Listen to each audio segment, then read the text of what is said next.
नमः शिवाय। श्री शिव महापुराण रुद्र संहिता 40वां अध्याय। ब्रह्मा जी बोले, तदंतर भगवान शंभु ने नंदी आदि सब गणों को बुलाकर अपने साथ उन्हें वहां चलने की आज्ञा दी। शिव जी बोले, तुम लोग कुछ गणों को यहीं रोककर महोत्सव करते हुए मेरे साथ हिमाचलपुरी को चलो। ब्रह्मा जी बोले, शिव जी की आज्ञा पाकर सभी गणेश्वर अपनी अपनी टोली लेकर प्रसन्नतापूर्वक चलने लगे। मैं कुछ अंश में उनका वर्णन करता हूँ। शंखकर्ण नामक गणेश्वर अपने 1 करोड़ गणों सहित शिवजी के साथ हिमालयपुरी को चलने के लिए उद्यत हुआ। केकराश नामक गणराज 10 करोड़ गणों के साथ महान उत्सव से चला। इसी प्रकार विकृत नामक गणराज भी 8 करोड़ गणों के साथ चला। गणनायक विशाख 4 करोड़ गणों के साथ तथा गणश्रेष्ठ पारिजात 9 करोड़ गणों के साथ चले। श्रीमान सर्वांतक तथा विकृतानन 60 करोड़ गण लेकर चले। दुंदुभ नामक गणनायक 8 करोड़ गणों के साथ चला।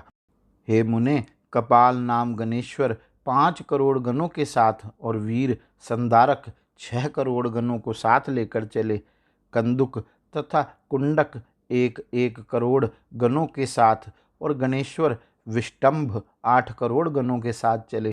हे मुनिसतम, पिप्पल नामक गणेश्वर 1 सहस्त्र कोटि गणों के साथ और इतने ही गणों के साथ वीर गणेश्वर सनादक प्रसन्नतापूर्वक चले। गणेश्वर आवेशन 8 करोड़ गणों के साथ तथा गणाधीश महाकेश सहस्त्र कोटि गणों के साथ चले। हे मुने, इसी प्रकार कुंड और प्रवर्तक 12 करोड़ गणों को तथा वीर चंद्रतापन 8 करोड़ गणों को साथ लेकर चले। काल, कालक, महाकाल तथा अग्निक नामक गणनायक 100 करोड़ गणों को साथ लेकर चले। इसी प्रकार अग्निमुख, आदित्य मूर्धा तथा धनावह 1 करोड़ गणों को साथ लेकर चले। सन्नाह, कुमुद, अमोघ और कोकिल नामक गणराज 100 करोड़ गण लेकर चले।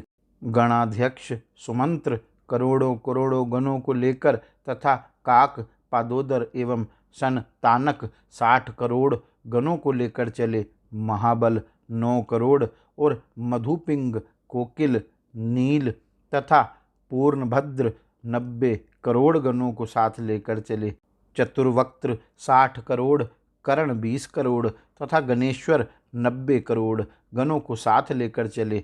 इसी प्रकार हे नारद, यज्वाक्ष, शतमन्यु एवं मेघमन्यु ये सभी गणेश्वर 90 करोड़ गणों के साथ पृथक पृथक चले। गणनायक काष्ठागुष्ठ, विरूपाक्ष, सुकेश, सनातन और वृषभ 64 करोड़ गणों को साथ लेकर चले। हे मुने, तालकेतु, शनमुख, चंचुमुख, सनातन, संवर्तक, चैत्र, लकुलीश, स्वयं प्रभु, लोकांतक, दीप्तात्मा, दैत्यांतक, देव, भृंगुरिटी, श्रीमान, देवदेव प्रिय, अश्नि, भानुक आदि 64,000 गणों के साथ बड़े उत्साह से शिवजी के विवाह के लिए उनके साथ चले। प्रमथ गण सहस्त्रों भूत गणों के साथ तथा 3 करोड़ अपने गणों के साथ चले। वीरभद्र 64 करोड़ गणों के साथ तथा 3 करोड़ रोमज प्रेत गणों को साथ लेकर चले। इसी प्रकार नंदी आदि गणेश्वर भी 120,000 करोड़ गणों से युक्त होकर शंकर के उत्सव में चले। यह शंकर का विवाह महोत्सव है, ऐसा जानकर क्षेत्रपाल भैरव करोड़ करोड़ गणों के साथ प्रीतिपूर्वक आए। ये गण तथा शिव के असंख्य गण जो अत्यंत बलवान थे, वे उत्साह तथा प्रीति से युक्त हो शिवजी के विवाह उत्सव में वहां गए। इन सभी गणेश्वरों के हजारों हाथ थे तथा वे सिर पर जटा मुकुट धारण किए हुए थे। वे मस्तक पर चंद्र रेखा धारण किए हुए थे, नीले कंठ से युक्त थे तथा 3 नेत्रों वाले थे। वे सब आभूषण के रूप में रुद्राक्ष धारण किए हुए थे, उत्तम भस्म लगाए हुए थे।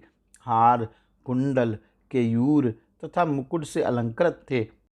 इस प्रकार ब्रह्मा, विष्णु तथा इंद्र के समान अनिमादि गुणों से अलंकृत, कोटि सूर्य के समान दिदीप्यमान वे सभी गणेश्वर शोभा से समन्वित थे। हे मुने, इनमें कुछ पृथ्वी पर, कुछ पाताल में चलने वाले तथा कोई आकाशगामी तथा कोई सप्त स्वर्ग में विचरण करने वाले थे। हे देवऋषि, मैं बहुत वर्णन क्या करूं। सभी लोकों में रहने वाले वे सभी गणेश्वर शिव के विवाह का महोत्सव देखने के लिए बड़े प्रेम से आए। इस प्रकार इन देवताओं तथा गणों से युक्त भगवान सदाशिव ने अपना विवाह करने के लिए हिमालय के नगर को प्रस्थान किया। हे मुनीश्वर, जिस समय सर्वेश्वर शिवजी देवताओं एवं गणों के साथ विवाह के लिए चले, उस समय का वृतांत सुनिए। शत्रुओं को भय देने वाली चंडी रुद्र की भगिनी बनकर उत्सव मनाती हुई बड़े प्रेम के साथ वहां आई। वह चंडी प्रेत के आसन पर सवार थी, सर्प का आभूषण पहने हुए थी और सिर पर महादिदीप्यमान जलपूर्ण कलश धारण किए हुए थी।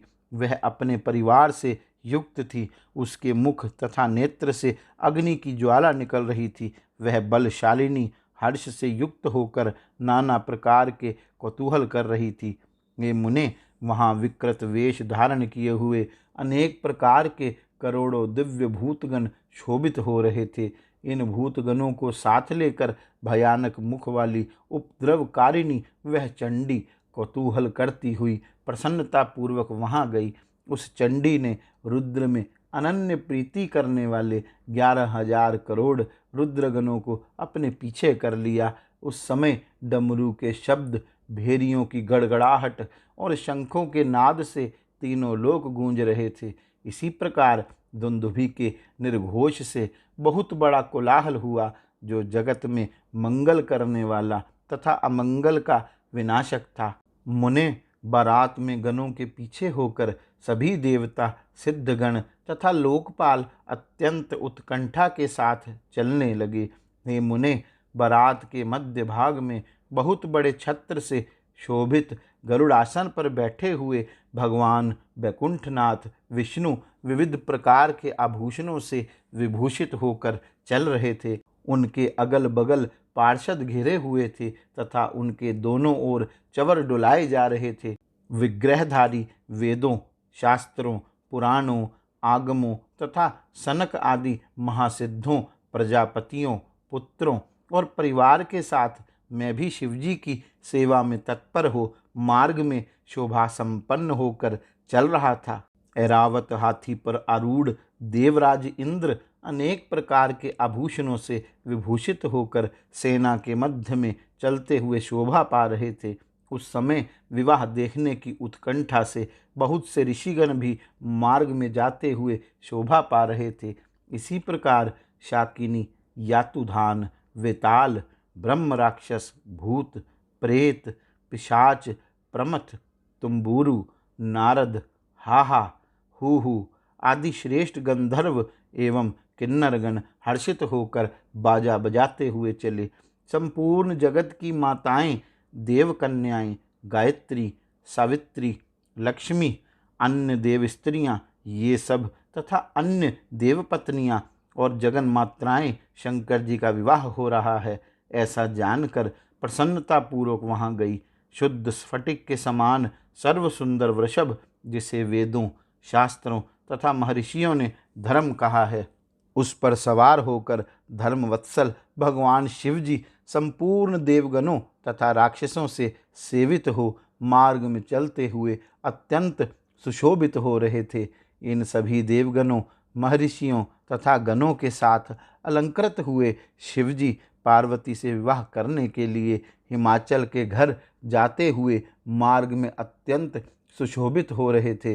हे नारद, इस प्रकार मैंने शिवजी के वर यात्रा प्रस्थान का आपसे वर्णन किया। अब हिमालय के नगर में जो शिव चरित्र हुआ उस वृतांत को सुनिए।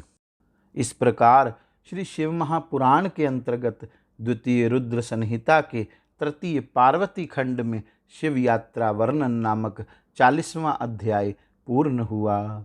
गौरी शंकर भगवान जय। ओम नमः शिवाय।